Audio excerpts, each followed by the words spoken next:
Fluid freeride has once again shaken up the entry-level market with the Horizon V2, channeling the snappy power, compact design and refreshing simplicity that made the original Horizon one of the market's most popular scooters. The V2 glides into the limelight with a smattering of upgrades.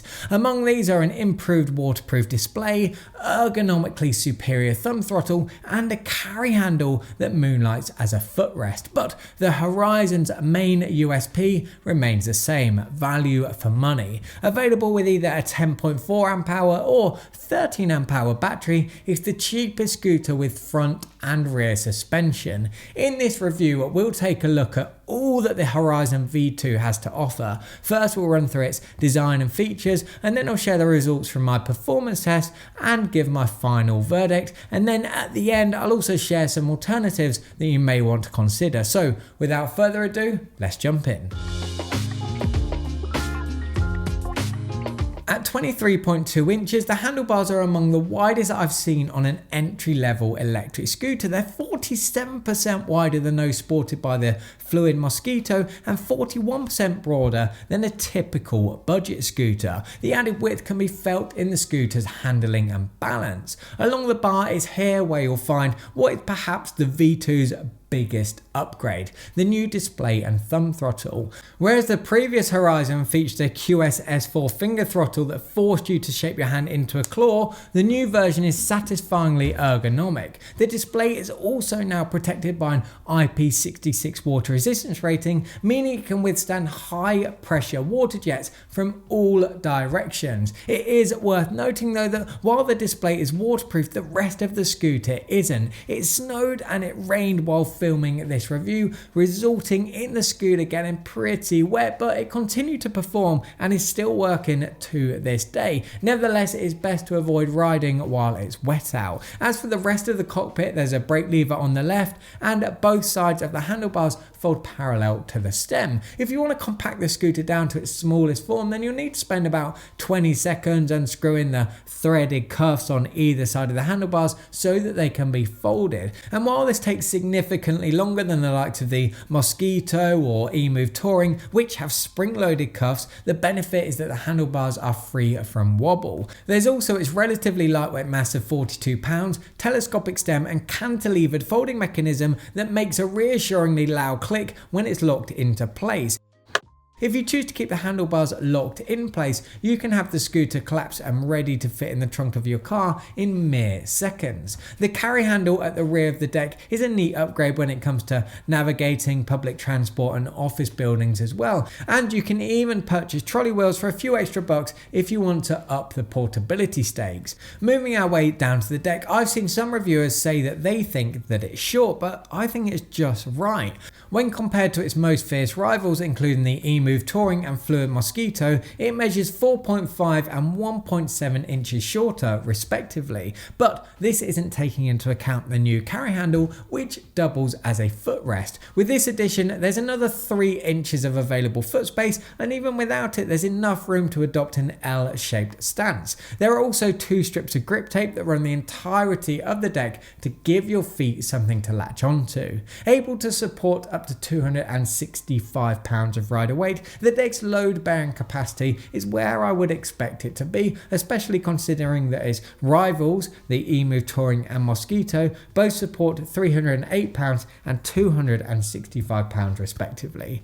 Based on my test, the optimal max load, so the weight at which the Horizon continues to deliver a good level of performance, is 235 pounds. This brings me to one of the reasons behind the Horizon's popularity. Sporting a telescopic stem and a 265 pounds load-bearing capacity, it has an inclusive design that's accessible to a wide variety of riders. However, it is worth knowing that the max deck to handlebar height adjustment is 38.5 inches, meaning it runs a little bit short for riders over 6 foot. Another area of the Horizon's design that remains the same as the original V1 is its 2 tyres that perform completely different roles. At the front, you have an air-filled tyre that cushions your ride and aids the scooter's manoeuvrability with its narrow rounded profile.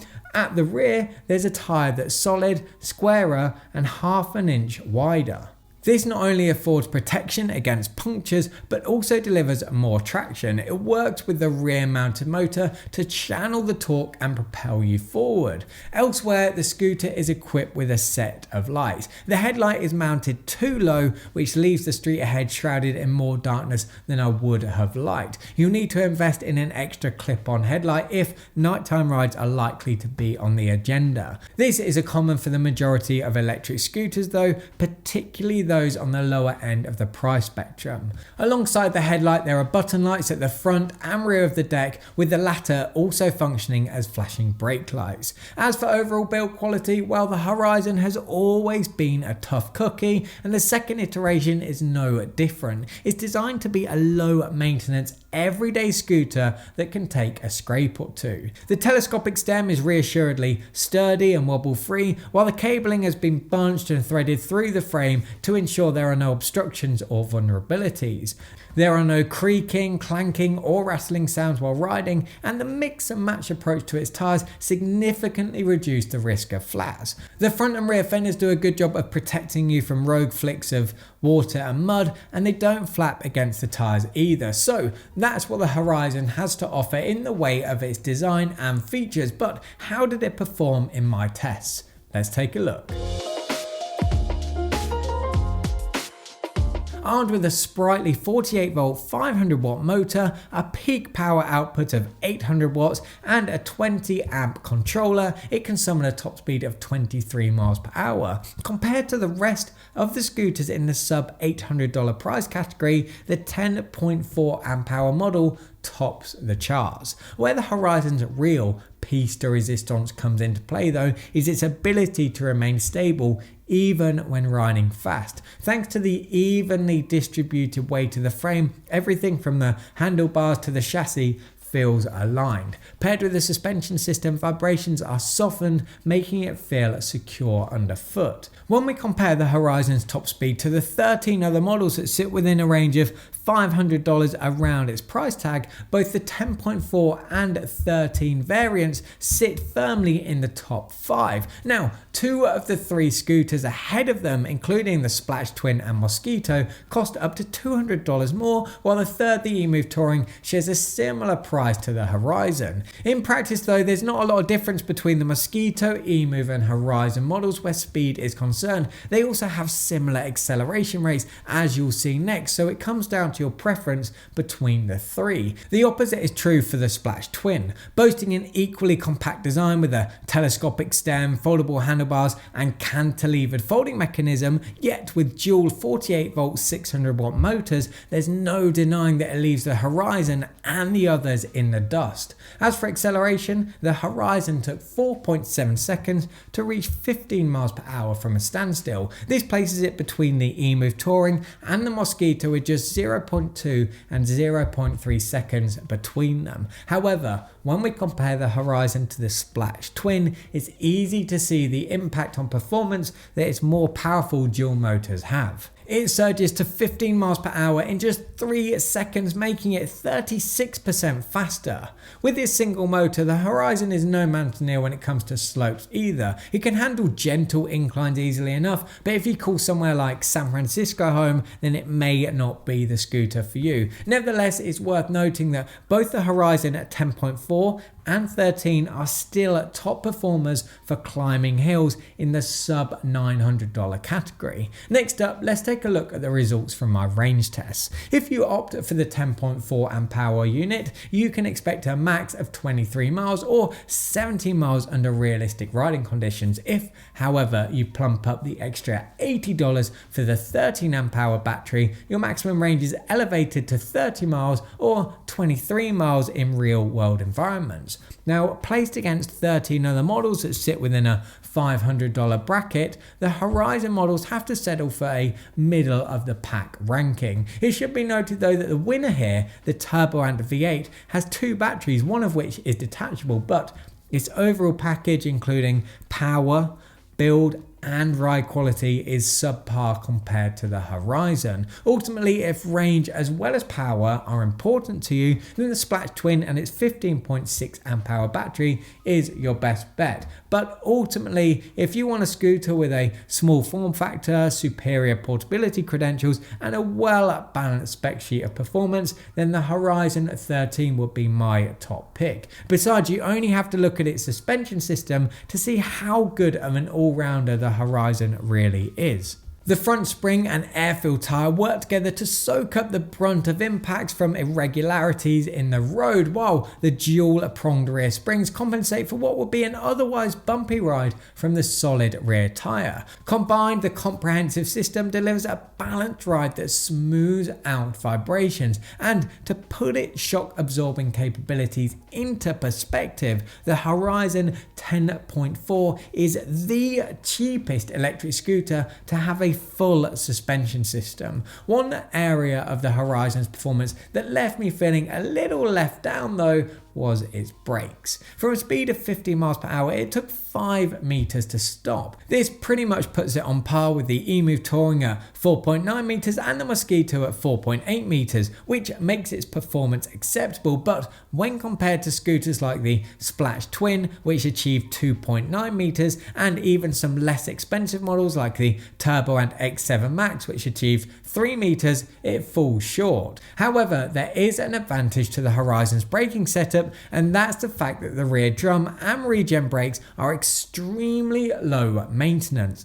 It's unlikely that you'll ever have to replace the drum, a quality that is on brand with the rest of this scooter. To finish the performance report, I want to talk a little bit about how the Horizon feels to ride. To put it briefly, it delivers exceptional ride quality for an equally exceptional price. From the wide control-inducing handlebars and ergonomically designed thumb throttle to the wobble-free stem and decently sized deck, the Horizon is equipped with all of the components needed for a comfortable ride, not to mention its dual suspension setup. But what makes the Horizon stand head and shoulders above its competitors, especially those in the sub $900 category, is weight distribution. You see, some scooters can fall victim to being top heavy and others can be bottom heavy, but with the Horizon, its even distribution of weight creates a perfect equilibrium. This ensures stability at all times throughout the ride, no matter if you're carving around corners, hitting speed runs on the straights, or cruising. The Horizon's main appeal lies in its union of performance, practicality, and price. Finding a scooter for under $800 that has a top speed of 23 miles per hour, a maximum range of 23 miles, and a full suspension setup is rare, so it's fair to say that it represents outstanding value. It has also preserved all of the key ingredients that made the V1 such a simple, low-maintenance pleasure to ride. Because of this, it's the perfect bridge between a budget and a premium model. You get the best of both worlds with an affordable price and a feature set that will keep you entertained for years to come.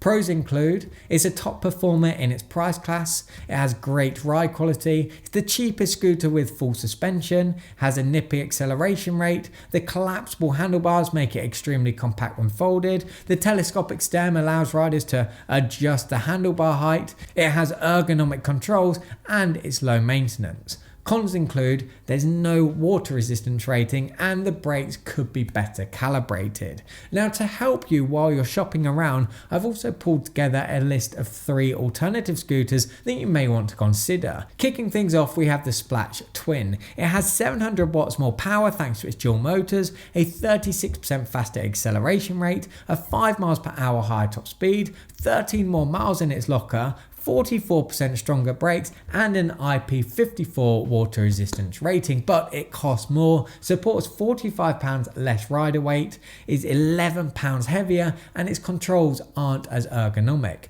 Next is the Mosquito, another fluid-free ride scooter. It's 13 pounds lighter, more portable, and has an IPX4 water resistance rating, but again it costs more, and the handlebars are some of the narrowest that I've tested, measuring just 15.8 inches versus the Horizon's 23.2 inches. Now the last alternative I have for you here is the EMOVE Touring. It supports 43 pounds more rider weight, has a higher quality LG battery, and is protected by an IP54 water resistance rating, but its controls aren't as ergonomic and its ride quality isn't as good. Now to find out more about the Horizon and any of the other scooters featured in this video, click on the links in the video's description, and if you could sub to the channel, that would be amazing as it allows me to continue to make these videos for you.